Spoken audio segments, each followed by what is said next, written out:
Hi, everyone. Hello. I'm coming to you live today for a Q&A. This is an Ask Me Anything About Fertility Q&A. So you can ask me anything about supplements, about diet, about lifestyle, about your journey. The only thing I ask of you when you ask these questions is to use the question button. So down in the bottom right corner, where there's a little circle with a question mark, you submit your questions there, and then I will start answering questions, and I can give you guys a half hour of my time. So when that half hour is up at 12:45, I need to go because I have another call. But so I'm going to let the questions roll in. So this is just a live Q&A. Ask me anything about fertility.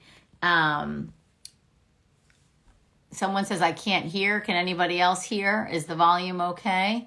Or is there a volume issue? Will someone else reply and say you can hear me or you can't? Well, someone asked a question, so I think 2 questions have rolled in. So I think you guys can hear me. So the person who said they can't hear, check your phone, try leaving Instagram and coming back. So yeah, this is a live Q&A. You can ask me anything fertility related, and I will do my best to answer you and your question.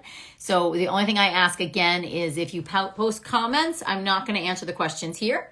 So again, Holistic Classy Soul, I'm not going to answer questions in the comments. So you need to ask them in the question box. So go to the little circle with the question mark, ask questions there. Questions are rolling in. I'm going to let it get to a larger number, and then I'm going to start answering them. My battery is running low on my computer, but that's fine. I don't need it right now. Okay. Again, so Lidai, ask your questions in the question box, not in the comments. So any questions that come in the comments, I'm not going to answer. Love you guys, but I'm going to try to keep it really organized. All questions go to the question box, okay? If you don't have a question box, you need to update your Instagram.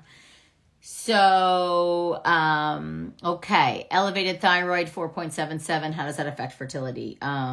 Implantation, egg quality, hormone level to sustain a pregnancy. It affects pregnancy across all the boards because thyroid hormone is the master hormone. And if it's out of whack, we need your TSH to be between a 1 to a 2.5. So you need thyroid medication and support. And that's what I would recommend. PMS symptoms. I don't have many, but I'm experiencing night sweats 2 days before my period. Not usually. I don't usually flag that as too concerning. It's usually from a drop off of hormones. So I think it's okay. We still would say in Chinese medicine it's a sign of some yin deficiency. So really focus on the good quality fats. Really go with fats. What do I think of seed cycling? I think it's completely harmless and can be fine. I think seeds are great for building the yin, as I was just saying to the previous person.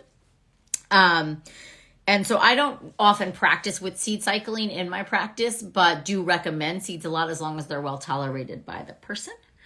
And there is a lot to say of, like, Jolene Brighton had a great post, I think yesterday or within this week, about, how the different seeds help with progesterone, estrogen, that type of thing. So 100%. We love seeds in Chinese medicine. Seeds are all about fertility to us, right? Because it's the seed that then gives birth. So we love using seeds and eating seeds and consuming seeds. I'm a huge fan of sunflower, sesame, black sesame, pumpkin, even flax. Just has to be fresh ground. I'm having a hysteroscopy and laparoscopy done. What is it open on those procedures? What do you mean? I'm not sure what that question is. I think it's smart. If you've had 4 cycles and 2 transfers that didn't implant, it's really smart to go and look at the uterine cavity. Make sure there's no infections. So I think that's really smart. Make sure you get a uterine biopsy while they're in there, an endometrial biopsy, to make sure there's no infection in the uterus. What's your take on DHEA? I only have 1 ovary without a fallopian tube due to ectopic. Only one way of conceiving is through IVF. It looks like I have poor ovarian responses. Only 2 eggs retrieved last cycle. Got fertilized, but don't grow embryos. So DHEA can help. I never really go over 25 milligrams per day as a recommendation, but I always test DHEAS levels and testosterone levels to make sure that DHEAS is needed. in your case, it could be meds that compromise quality. It could be quality is compromised. I would really follow the egg quality diet. Supplements can't, you cannot supplement lifestyle and diet. So I'd really make sure you get back to the basics, rest, nourishment, enough deep sleep and soulfulness and joy and that kind of stuff. So follow egg quality diet. You can do DHEA, but I would really test it first before you do it. And I would never, ever, ever put anyone on 75 milligrams of DHEA a day. Best probiotic for UTI, usually for E. coli, 3 losses in endo, see an immunologist. Okay, good. I'm glad you're seeing an immunologist. I'm sorry you've had these losses. Make sure you have an endometrial biopsy to make sure there's no E. coli in the uterine lining. Best probiotic for UTI. I have some women's probiotics listed on my site. If you go to aimeeraupp.com/fertility supplements, you'll see them there. But I think Garden of Life makes a good one. That's a good women's probiotic that I like. Just to thank you, I'm on day 20 of the egg quality diet. All right. I love it. Thank you. And for all of you that are doing the egg quality diet and love it and like it and are seeing results, please leave a review on Amazon because it helps other women so much. You guys are warriors and you are part of a tribe. And so it is part of your responsibility to spread what works to other women. 42 in this cycle will be my first attempt at trying to conceive. Other than making more conscious choices, you're reading your book. Thank you very much, Adrienne. Should I be doing any more active due to my age versus waiting 6 months to see? You could, maybe give it 3 months, but I would do a semen analysis. I would, get your vitamin D, your thyroid checked, get a complete iron panel, make sure all that's working well. In what part of my cycle should I test thyroid, AMH, Dutch test? Thyroid and AMH can be done at any point in time. Dutch test, if you're cycling, should always be done 6 to 7 days post-ovulation. Pregnant at 43 IVF. Congratulations. Occasionally bleed a little, have brownish discharge. Is this from the ASPE? I don't know what an ASPE is. You mean from when they do the ultrasounds? Occasional bleeding in pregnancy can be normal and common. So as long as baby's fine, congratulations, by the way. Okay, was speaking to a consultant today and she was giving the IVF success rate 10%, starting IVF in March. What can I do before then to maximize the results?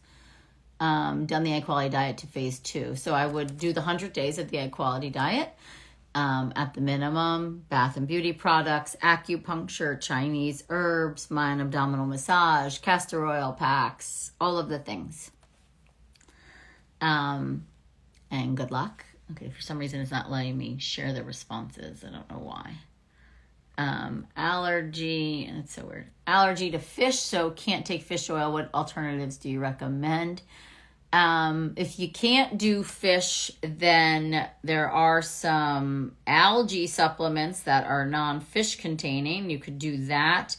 And then this is a case where maybe I would say, okay, you're going to have to get EPA and DHA from spirulina has a little bit, but you might not be able to do that too from the iodine if you have an iodine reaction. Then I would do flax seeds. I would do the seeds basically to get it in that way. But you can also just Google that. For some reason it's not letting me share these questions. I don't know what's going on. Okay, something's going on. I found out today that I have a T-shaped uterus and surgery is suggested. Is this truly a reason for not getting pregnant or having early miscarriage? It can be, because it could be compromised blood flow to certain areas of the uterus, and so you don't get enough lining up there to hold implantation. Okay, so weird. Okay, my egg retrieval is about a month away. Should I wait until after egg retrieval prior to transfer to start the diet? I already have been gluten-free, dairy-free, soy-free for the last year. My egg retrieval is about a month away. I would look at phase 3 of the egg quality diet and incorporate as much as you can of that, like the liver support soup, making sure the macronutrients, like the fat, the protein. I would try to get into the macros right now. So weird. It's not letting me. How to increase estrogen. Would you recommend estrogen cream in the first part of the cycle? No, I wouldn't. I would just lots of fat, lots of protein, lots of rest and relaxation and nourishment. That's what helps build the estrogen. Estrogen is our blood and our one of our vital substances in Chinese medicine. So really eating regularly throughout the day. Every meal needs to have lots of protein and fat, lots of healthy green, colorful, all sorts of colored vegetables. Beets are really good for boosting blood and estrogen. Liver's really good, as in the organ meat. Chinese herbs, acupuncture.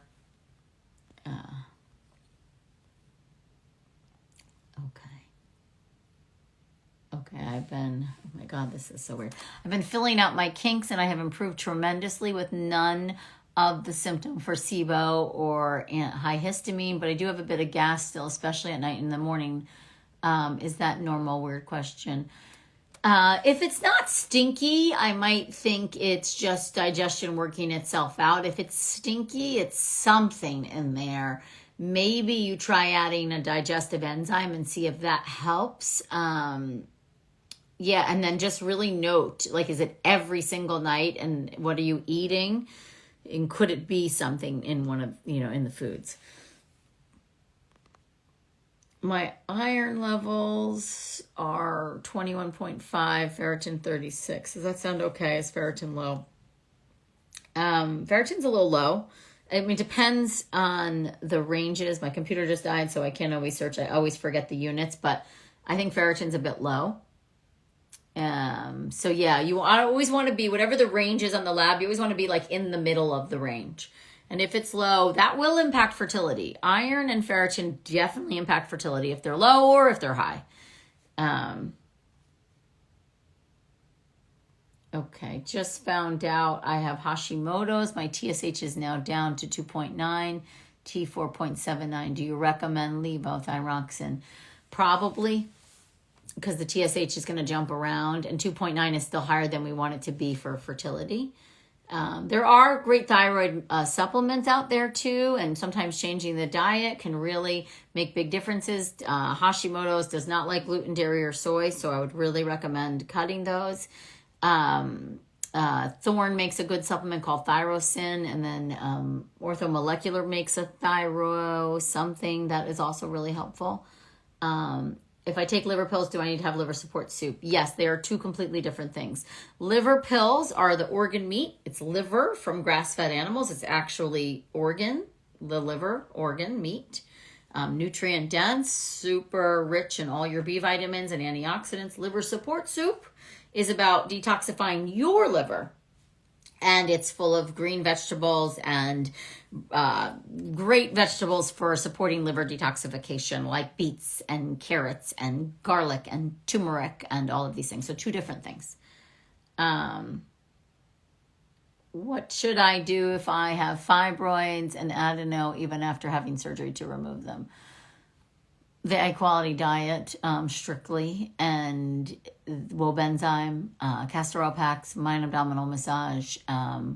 Consider a few months, 1 to 2 months of Depo-Lupron if you're doing fertility treatments. That can be helpful too. It's obviously a much more aggressive procedure, but that can help too because it just shuts everything down. I've seen a handful of my adenomyosis patients, especially who are having failed implantation, when they do the Depo-Lupron for 1 to 2 months. I think it's 6 weeks is what people are recommending now. Seems to really help. I eliminated eggs and other things for 3 weeks and reintroduced eggs well. Reading 100 quality diet, and eggs are a big part of my diet. Do I need to cut them out again? No, no. Whenever I do phase 2 or phase 3, I have the whole egg because same as you, I've cut them out and I know that they're fine for me. How would you suggest I raise ferritin, please? I'm taking iron. So maybe not take the iron supplement. Take a food-based iron supplement. So Simply Heme, it's on my website. Simply Heme is the iron supplement I recommend, or straight up liver pills. And then I would also, I just was introduced to a product by Standard Process called Pharaoh Food. That looks amazing too. And Ancestral Supplements makes something called Blood Vitality, which I use a lot to help boost ferritin. And the previous ferritin question too, look into the Blood Vitality by Ancestral. That's a really good product. Okay, let me just say. Okay, what is a good alternative to avocado? I don't like avocado. I've tried. Just don't eat it then. Have another fat, right? Ghee is a great fat. Coconut is a great fat. Coconut oil is a great fat. Seeds and, seed butters and things like that. Just leave the avocado out of the picture then. And if you're doing egg quality diet, obviously I know you can't do seeds and seed butter in phase 3 until you reintroduce, then just do more of the other fats that we talk about. Let me just see. These questions are getting all funny. T-shaped uterus, egg retrieval, increased estrogen. Aimee approved restaurants in New York City. Little Beat, Beat Table, Springbone, Brodo. Really, there's so many, I look for things that are doing farm to table, grass fed, local, good quality ingredients, but there's a lot. Those are just some. I haven't lived in New York now in 6 years, which is crazy pants. Oh, and any of the ABCs, ABC Kitchen, those are great restaurants. They're right near my office too. So ABC Kitchen, ABCV, love those places, and they always have really good quality food too. Thoughts on pre-implantation genetic testing for chromosomal abnormalities? Yeah, I really think it's a personal decision. I don't think it's a deal breaker, and I think there's a lot that PGT testing can miss.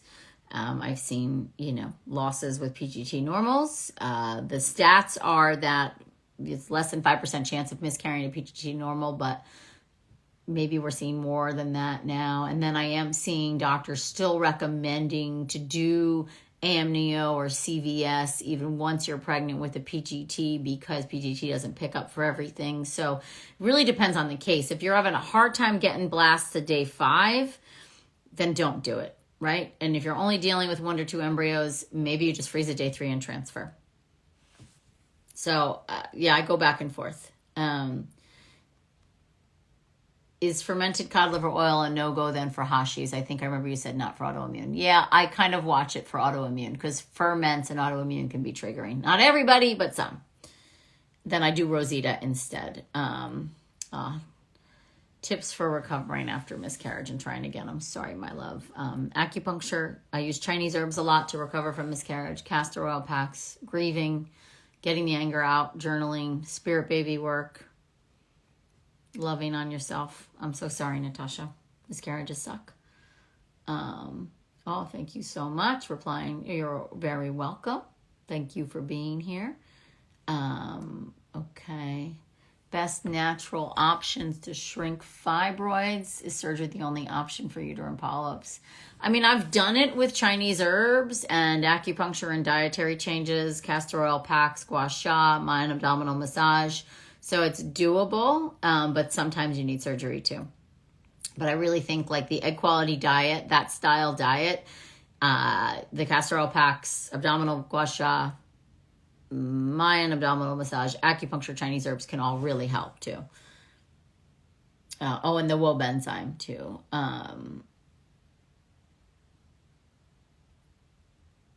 Okay, book recommends 15 grams. Yeah, so you only take half the dose. I just recommend 1,500 milligrams a day of liver. 3 to 4 ounces a week is basically it.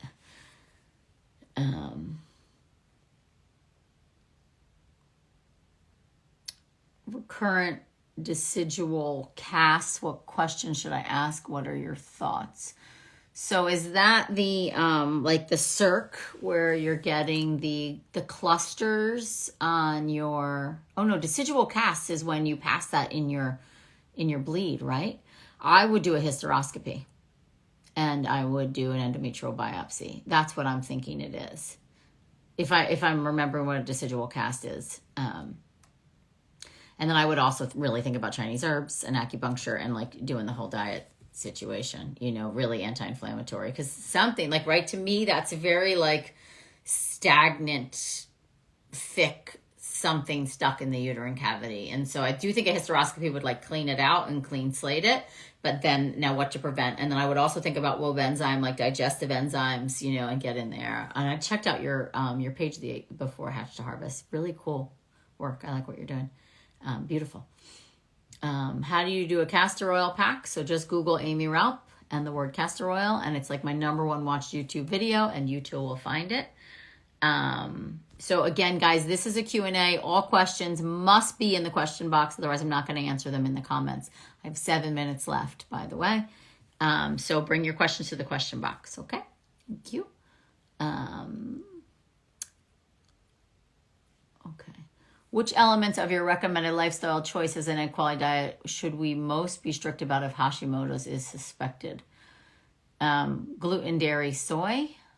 And I do see a lot of autoimmune patients really get triggered by beans and nightshades. Then lifestyle stuff, just Hashimoto's is an autoimmune condition. So you really want to work on the nervous system piece. Staying calm. I think everybody benefits from this. Sleep is so important. And then you want to watch anything with adaptogens in it.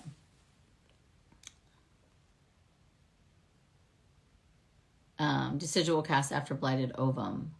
Yeah, so I would still stay with what I said. There was Alexis of Baby Bax, I think is her name. Baby Alexis Baxmeyer. She has a popular feed on Instagram, and she's now pregnant. She had small endoplasmic reticulum clusters on her ovaries, and she was about to do her 10th IVF, and then after that they were going to go to donor. And we worked together, and she very strictly followed a quality diet. I had her on herbs. She did her castor oil packs. She did, at my recommendation, she did ovarian PRP like 3 times, I think, 2 or 3 times.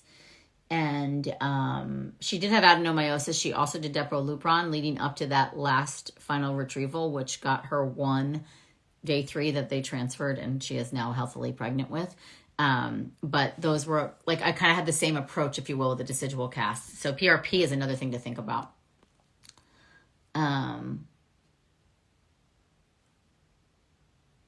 Okay. Mom died of estrogen dominant breast cancer. I'm so sorry. How does IVF affect that for me? I would maybe do a Dutch test, and I would maybe look at your genetics and make sure that you are processing estrogen properly. For with IVF, I would do my liver support soup like it's going out of business for you. I would do it every day, all day. Take broccoli sprouts every day, all day. Then after you do stims, I would probably do a few weeks of DIM. DIM, it's indole 3-carbinol, which I don't normally recommend because it clears out good estrogen too. But after the retrieval, and castor oil packs over your liver to help your body process out the hormones, liver support soup, broccoli sprouts, and I would do at least, I think, 2 to 3 weeks of DIM. Send you lots of love. And also remember, like emotionally, like my body is different than her body. I don't have to have the same response, okay? My body is different than her body. And you really pay attention to all those environmental toxins, all of those excess estrogens in the pesticides and the toxins in the environment. You have a different body than she does. What do I think about maca powder? It really depends on the case. It can be really helpful. For some, it can be really drying. So it depends on the case. It doesn't work for everybody, just like Vitex. Intermittent fasting is not recommended, as I understand. I usually don't eat anything after 7 or 8 until 10 the next day. Is that also not good? I drink AGI or bone broth on an empty stomach in the morning. Yeah, so if you just add like some, I don't think Athletic Greens has protein, so just add some protein or the broth, and then I think you're fine. I do. But I also would add a caveat. Are your hormones balanced? Are you having trouble conceiving? Are your periods healthy? Are you ovulating? efficiently? Do you have a good, healthy menstrual bleed as per what I talk about? And yes, you can get pregnant. If you don't, then the fasting might not work for you, right? So just, it's really a case by case basis. What supplements to take prior to FET? I mean, I don't change supplements as we head into FET. It's always still the same recommendation. So you can go to my website or the books for all the supplement recommendations. I always make sure my girls are on a good quality fish oil, good prenatal, liver, vitamin D. Avoid adaptogens because some like ashwagandha are nightshades. Well, that ashwagandha is a nightshade. That's a great question. Goji berries are also a nightshade, just so you know. But some adaptogens, whether or not, if you have Hashis, can trigger a Th1 or a Th2 response and could trigger your autoimmunity to get worse. Everybody's different, though. That's the crazy thing about it. I already answered a question about DHEA. I use it when I test and know the DHEA is low. DHEAS and testosterone, I need to see them low. I'll usually do the Dutch test or I'll do blood work and then I supplement. But I never, ever, ever go over really 20 milligrams a day. I never will recommend 75. Okay, tips for making phase 2 smoothie taste better. That's funny. I'm trying to think, because you can't do fruit when you're in phase 2, which is typically what makes it taste better. So just play around with ingredients. Maybe adding different vegetables, adding less avocado. See, everybody's so different. Maybe adding some of the seasonings that you can have, right? A little bit of cinnamon, something like that. Okay, I'm going to do this last question, then I got to go.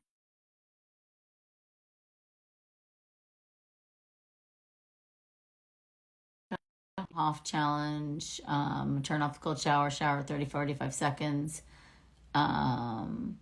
Is it okay? Yeah, I think it's okay. I do. That short period of time, that's okay. Okay, I have to go. Goodbye, guys. Love you.